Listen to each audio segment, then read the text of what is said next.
So for my project-based learning project, these are just a few of the takeaways that I got from reading the 3 chapters.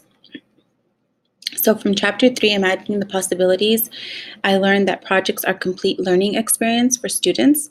Projects make you think about the big idea that you are teaching. It is important to reflect and focus. And true to life projects must involve technology. Technology is important.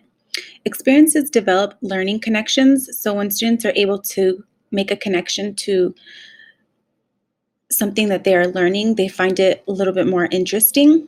The fix versus growth idea also allows students to critique their own challenges. That's important for students to be able to critique their own work, and also allow students to express their success.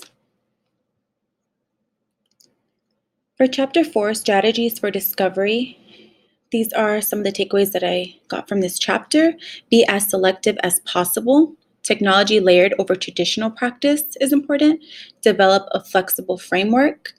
Design projects that allow students to ask questions, and that is important because when students are able to ask questions about projects, they find it more interesting.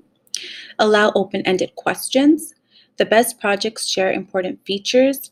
And lastly, what is the driving question? For chapter 5, I learned that it's best to move away from national tests.